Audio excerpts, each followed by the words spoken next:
time. You put something up there and say, he got locked up in 2016. Well, you're right. I got locked up in 2016 because I was in a store and a person of Mexican persuasion called one of our sisters a B. And I dropped them. And they caught it on camera. He called the sister at the register a B, but instead of saying, man, I ain't got nothing to do with that. Instead of saying, nah, man, that ain't my business, I dropped them. And they caught it on camera. Matter of fact, Brother Sharif and Neil Bey can verify. Why? Not to put him in it. Sharif and Neil Bey can verify because I called him from the police station. So when he's talking about a Grand Sheik is on probation, no, I'm not on no probation. I was because I knocked the brother out, a Mexican out for calling our sister a B. That's what it was. Now, man. So you... All right. Notice how he always laughs after he just says some bullshit? Yes. That's almost like the giveaway, because as soon as he's done spilling his little dumb shit that he's lying about, he always comes with that little laugh. That's a noble thing for him to defend the honor of one of our sisters. The time that you became conscious, you have not been in handcuffs for any BS. Oh, no, that's not what I'm saying. I was in handcuffs probably in 2017 for popping somebody in the mouth for calling a sister a B in the grocery store. Yep. Called the sister a B at the cash register, and I was like, bro, you out of order. I think you might want to apologize. And he went left, and I popped him. That's how that goes. Now that we understand that. Now, I've already went over the record about when you... Hold on. Let's go back to that, though. Uh-huh. Did you know the sister? I knew the sister because I shopped at Lowe's. I do home improvement. So I shopped at Lowe's frequently. You know what I'm saying? And the sister, it was a Hispanic or Mexican guy, and she made a mistake and rung him up wrong for some concrete. And he called her a dumb B, and I said, hold up, man. She was apologizing. I'm sorry, because he was getting irate. And so I'm sitting there looking, bunch of brothers back there looking, and as she apologizing, he's getting more aggressive. Like, you know what I mean? Like, going around trying to point at the screen where she rung him up. And so when he got more close to her, I moved close to him. Hold up, homeboy. You feel what I'm saying? Yeah. And so when he seen me, he kind of got intimidated and backed up a little bit. And then he said, you. And ultimately I said, okay, forget this stuff here. I'm going to go out into the loading dock. And he proceeded to follow me. And Inky, this is real tough. He gets his camera phone and like, what are you going to do to me? What are you going to do to me? Like he's filming me. So you know what I do? I do like this. Oh, stop. I'm scared. Stop. You're going to hurt me. Bam. And he just looked like spaghetti. Blue. You know what I'm saying? Now. What the fuck, Tojo? That was two different stories. Let's get into what actually happened, though. Let's go. Black male suspect later identified through previous arrest records as defendant Toronto was not purchasing any items. Now he did say that he left the scene, that the people at the store told him to leave the scene. So that's why they had to find him through his previous arrest records. He's at the line talking to the lady, the cashier. Hold on. So that means he didn't turn himself in? He didn't turn himself in? Not initially. He said he turned himself in because he don't. Okay. All right. Yeah, this is it. Yeah. This is how they found him. This is how they said they found him through his previous records. So he was not purchasing any items, just standing in line talking for approximately 10 minutes. Finally, the female cashier who victim is that his last name? I like the first name, Jorge. No, that wasn't Jorge. Oh, yes, it is Jorge. Okay. So the victim Jorge referred to as Yolanda, who victim, I'm sorry, I'm still tired, y'all. Who victim Who Jorge the victim referred referred to? to as Yolanda, began scanning victim Jorge's items while still talking to defendant Johnson. Victim Jorge advised that the cashier was not paying attention to him. And remember, TAHARKA said that the girl overcharged him for the concrete and he was pointing at the screen. He's been in line waiting. He's getting pissed because TAHARKA is apparently just talking to the woman. He's not buying anything. So he's just holding up money and holding up a customer who's ready to go. And then when the guy starts getting rung up, the girl is overcharging him from stuff because she's too busy giggling into TAHARKA's face. So he should get mad. Now, whether he called her a dumb bitch or not, I don't know, but he should get mad. So the victim, Jorge, then asked the cashier if she would please stop talking for 1 minute, pay attention to her job, and scan his items correctly.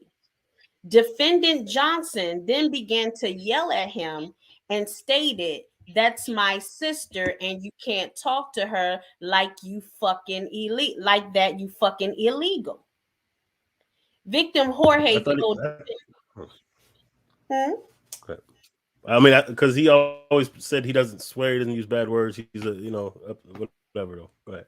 Oh, not when he was on the phone with Darren from Pod Talk. Right. Yeah. And other Moors have told me that he cussed like a sailor. Victim Jorge told defendant Johnson that he does not have a problem with him. He just wanted the cashier to do her job correctly.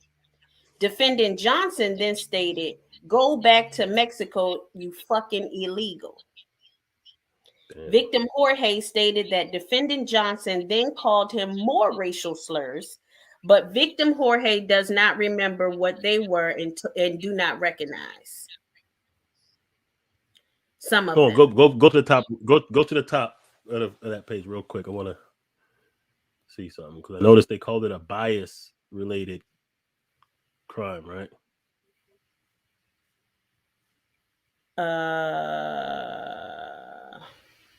Where you see which kind of implies hate crime, like at the very, very top, like when we was reading like the intro to like before. Up here, yeah.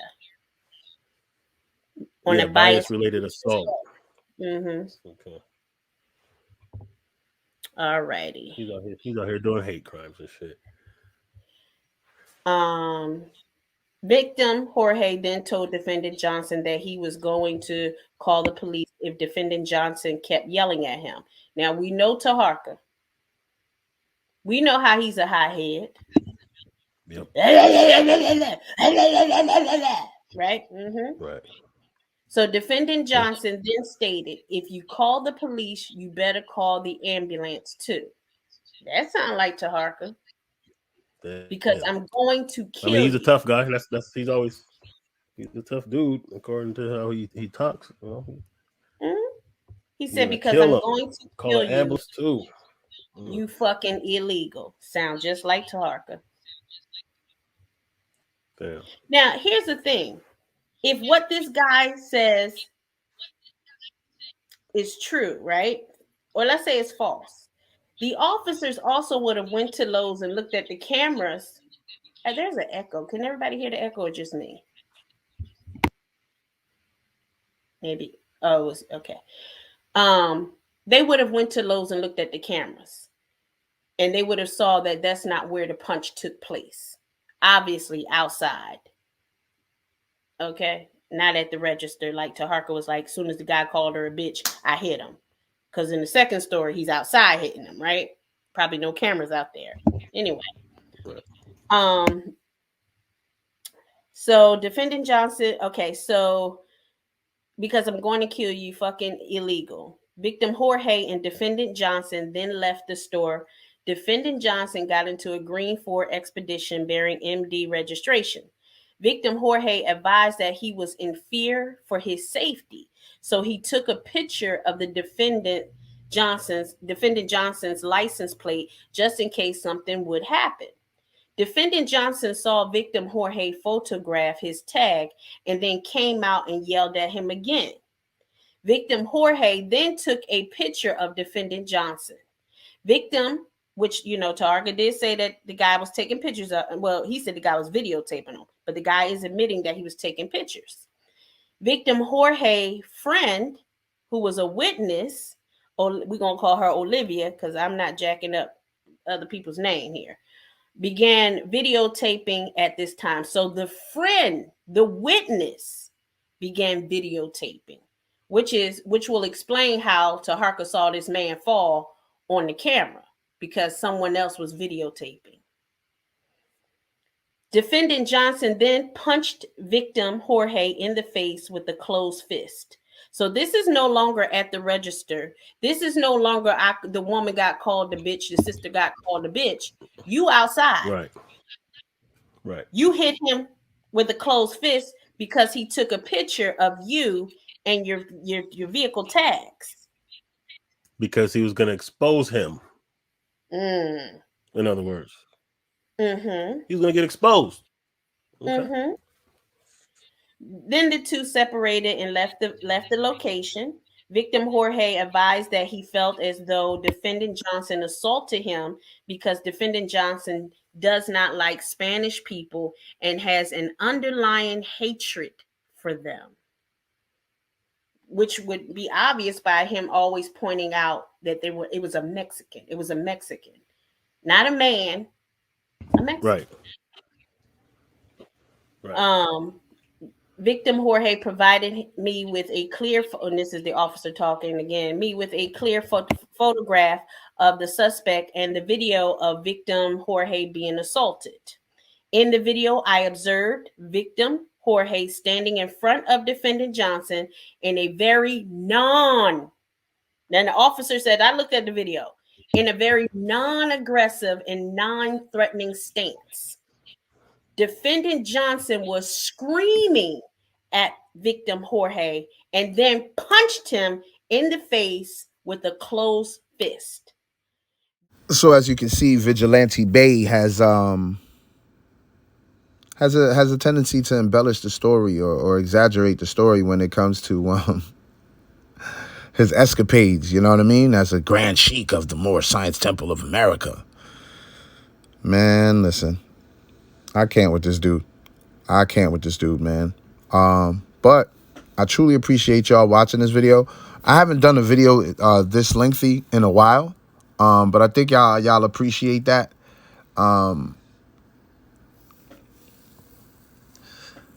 don't know. I think I like keeping it mixy. You know what I mean? Short videos. Sometimes even I rarely make shorts. I think the last short I made almost got like to 2,000 views. You know what I mean? But shorts don't really count to my public watch hours. And I'm trying to, like I said, I'm trying to monetize my page. I don't care because I have fun doing this. But like, if you notice, I don't really ask for cash apps or anything like that because I don't really need that. You know what I'm saying?